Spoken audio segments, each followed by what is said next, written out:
Can I buckle you? Are you gonna help me buckle you? Should I do it myself? Are you gonna do it yourself? Well, you have to buckle. Mm-mm. Mm-mm. You want to stay home? I know. What do you, Teddy?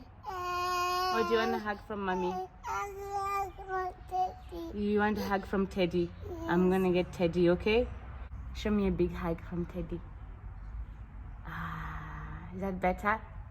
Yeah. Hello, it's Mental Health Awareness Month, the month of May, and the last episode we spoke about the mental load of motherhood. But as we take care of ourselves as parents, as mamas and daddies, we need to be mindful of the children as well. This is a really stressful time for everyone, including our children. I'm particularly thinking about toddlers right now because they do not have the vocabulary to express how they're feeling. So it usually comes out by acting out and being dysregulated, and the screaming and the kicking and the biting and the crying and the clinginess. It can be so overwhelming. But I've learned that our toddlers can feed off our own mental state. So if you see your child being dysregulated and acting out and lashing out like that, maybe you need to consider what's going on in your life that is a stressor. Because if you're feeling it, the toddler can feel it as well, and you need to learn some coping mechanisms and share that with your baby. So the biggest thing or challenge that my toddler is going through right now, she's going through school and it's a big deal, and she's scared and she's crying every morning. I don't want to go to school.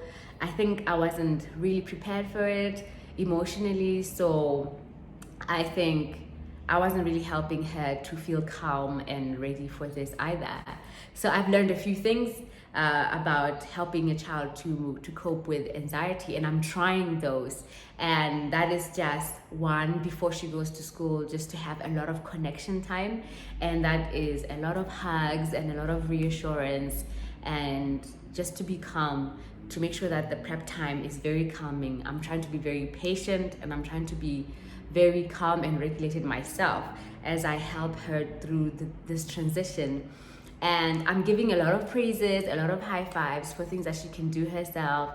Like if we manage to get dressed, that's fantastic. If she manages to brush her own teeth, that's great.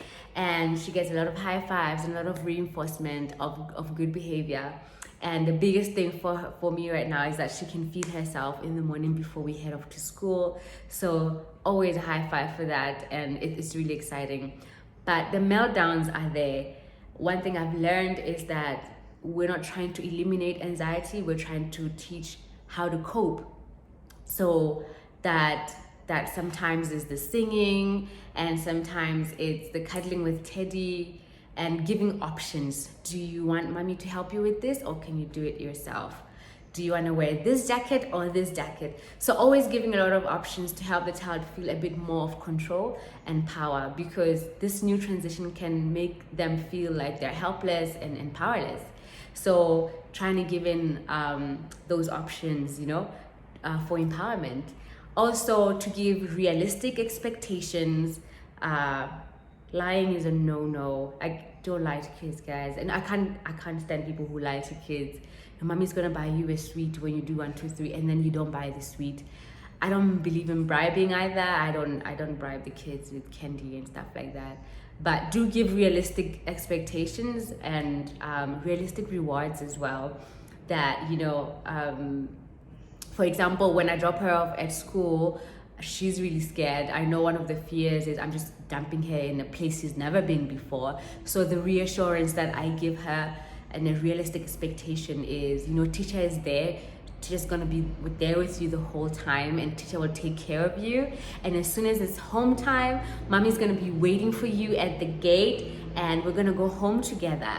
And we'll all be home waiting for you, and we're gonna have lunch together, because that's what we do every day. So realistic expectations. Just keep it simple. Also, I've learned to not play down their emotions or to exaggerate them. What do I mean by that? If they're feeling scared, we don't say, it's nothing to worry about, or you shouldn't be scared. It's not really that scary. School is a nice place, it's not bad. it's invalidating. So we learn to just listen. And what I do is just to repeat back what she says to me. When she says, I'm a bit scared, I'm like, oh, you're a bit scared.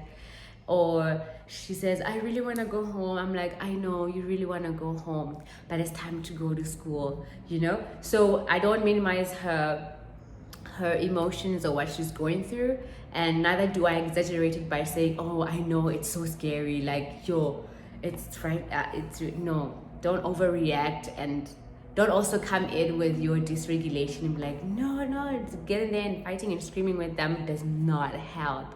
So those are the few things that I am learning and trying to implement. I've had some mom fails as well. And I remember last week when she was having a hard time going to school, she decided to throw a big fit before we got in the car. And she's like, I'm not going to school, I'm not going. And she was just having a full-on meltdown. And I was like, okay, let's go to grandma's house. I had it also that day. So we went to grandma's house. Don't do that. Don't do that. Apparently it just prolongs the cycle of anxiety, and you are teaching her that when a stressor is in front of you, you can run away from it. So apparently there's a habituation curve thing going on there. The longer you expose them to the stressor, the quicker they get to, being used to the event or the new routine or the new environment, and that they're going to be okay. Their brain is learning that the new situation is not threatening. They're going to be okay. So me deciding to skip school with her, that was a mom fail. Just stick with the routine and stick with your guns. This is going to be okay.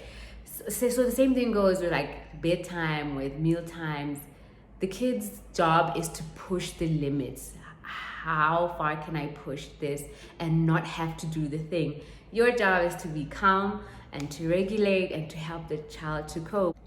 Another tip that I've learned is reducing the anticipation time. Like, if you're gonna do something scary in 2 days' time, don't tell them now. Like, I'm talking about toddlers, because the only thing that's gonna happen is they'll be worrying about it for the entire time. The anticipation period has to be short. Like, okay, wake up, my girl, it's time to go to school. And then she has a shorter window to worry about going to school. But if I'm talking about it like the day before and before we're going to bed, and I'm like, tomorrow you're going to school, her time frame is much shorter. So I don't need to worry her about school when it's bedtime. She needs to be worried about bedtime. You get what I mean, right? So that's how it has been. Just have a look at some of the things that I go through. Like, it's not easy, or like the morning routine is not easy, but I'm so excited. We're doing so much better than we were in the beginning, so it's a win. Please, for more content, remember to subscribe, like, and follow, and tell me how you're doing helping your toddler with their anxiety or their meltdown. Remember, don't shame it, just name it and tame it. I coined that, okay? It's mental health awareness. Let's normalize talking about our mental health, and let's not leave our children behind. Thank you. How was school, Duba? It was scary. It was scary. I eat my lunchbox. Oh, well done. It must be inside. Okay, go ahead, put it inside. But I think there's some more wipes in there. This doesn't fit. It doesn't fit. So, Coach told me you did a dance today. Can you show me the dance? Hey, please. Hey, show me the dance.